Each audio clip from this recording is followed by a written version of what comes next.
Hey you guys, it's Crystal from the Abundantly Blessed Homestead, where we use the wisdom of our ancestors to make amazing, nourishing, delicious meals for our family and grow some of our own food.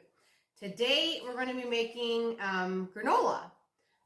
Just simple granola. You could use it for breakfast, you could use it for road snacks, which is what we're going to use it for, or a breakfast on the go idea. All of this oatmeal is obviously properly prepared, but first an announcement.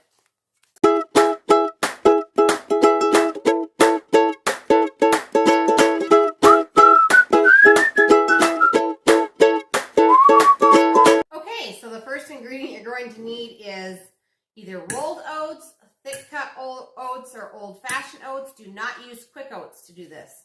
Quick oats get way too soggy when you are soaking them. So we want to properly prepare our oats. In order to do that, we can't be using quick oats. So this is 6 cups of, these are rolled oats.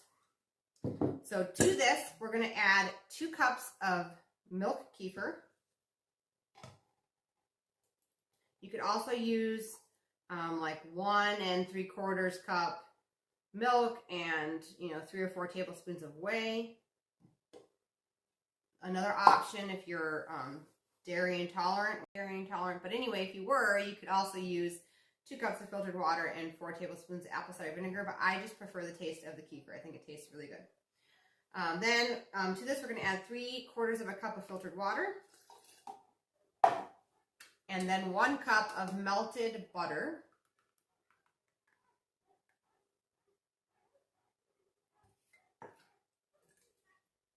And I'm going to take a spatula and I'm going to stir this up. This is going, oh wait, we have to add 1 more ingredient. So just 1 second here. So we need to add 2 tablespoons of rye. You could use rye flakes, you could use rye flour. This is fresh ground rye flour. The reason why we're adding rye to this mixture is because it contains something that's called phytase. Which helps to speed up the process of breaking down the phytic acid on the oats. And so whenever you soak oats, oatmeal, that sort of thing for your breakfast, you always need to make sure you incorporate rye. If you are gluten intolerant and cannot have rye, then you can replace it with buckwheat, but I would add more than 2 tablespoons in this case. Okay, so we're just mixing it till it's incorporated. We want to make sure all of the oatmeal is covered.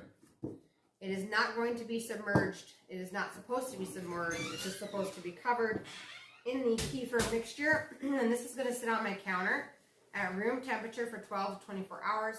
Mine will probably be closer to 18 hours personally because I'm making this in the morning and I'd like to make it mid-morning tomorrow.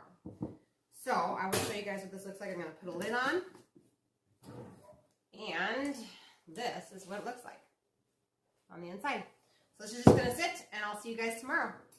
Okay, well, it's been 24 hours, so I'm going to take the oats from my jars and put them into a bowl so I can add the rest of the ingredients.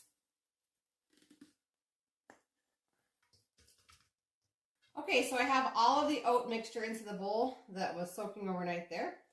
So we're going to add the rest of the ingredients. The next ingredient would be 3/4 cup of honey, 1/2 cup of peanut butter, 1 tablespoon of cinnamon,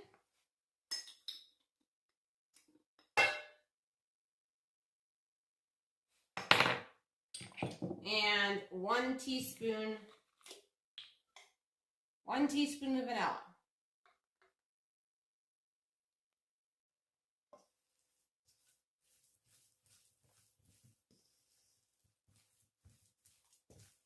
Now we're just going to go ahead and mix this. Obviously, you could have also done this in a stand mixer. Okay, so we just mixed this thoroughly. We're going to go ahead and put it on a parchment-lined baking pan and preheat the oven to 175 degrees. This is going to be very much the same process as the granola bars. And as it dries, we're going to take our spatula and just break it apart into chunks instead of keeping it as a granola bar. I've got a second pan here. I'm going to go ahead and divide this amount in half because I want it to be able to dry out quicker. I want to be closer to 4 hours than 6. So I'm going to move some of it on over here. If you only have like 4 kids, 1 batch is probably plenty for you. depending on what you're going to use this for. If you're going to use it for breakfast cereal for the whole week, then I would recommend that you do a full batch.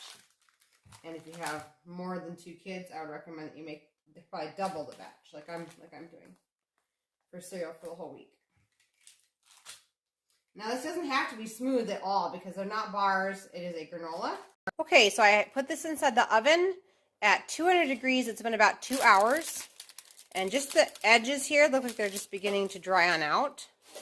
So I'm going to take a spatula and I'm going to flip it all over and then put it back inside the oven for a little while longer. This is what the granola looks like when it's all flipped. This is the first flip, and then I just kind of broke it apart with my spatula. And this is going to go back into the oven for a while longer. It could take up to 2 more hours. We'll just have to see. It does help if you can occasionally open up your oven door to let some of the moisture out and then close it. And obviously that happens when you check on it. So anyway, I'm going to put this pan back on in and we'll bring you guys back. Okay, well here's the finished product. I'm going to obviously go through this and break these into smaller pieces. But it's nice golden brown. I actually had this in the oven at 200 degrees for about 3 hours and had stirred it about once an hour in that time and kind of broke things up with a spatula. And then I ended up having to leave the home for the rest of the afternoon and evening, and so I actually switched this to my dehydrator. I just have a simple round dehydrator. I turned it all the way up, which for my dehydrator is 145 degrees. I let it go all afternoon, all evening, and all night. And it's obviously well dried out and ready to go on the road trip at this point. So the moral of the story is you sure could use your oven for 4 to 6 hours at 200 degrees. Or if life gets crazy and a dehydrator works better for you, you sure could go that route as well. Mine worked great at 145 degrees. I've actually never used my dehydrator for making granola before, but I just knew it needed to get dried out while I was gone, and it worked very, very well. So if you guys like this video, please give it a thumbs up. If you haven't subscribed yet, click that subscribe button, and I really appreciate every single one of you guys, and I thank you so much for watching, and I'll see you guys in the next video.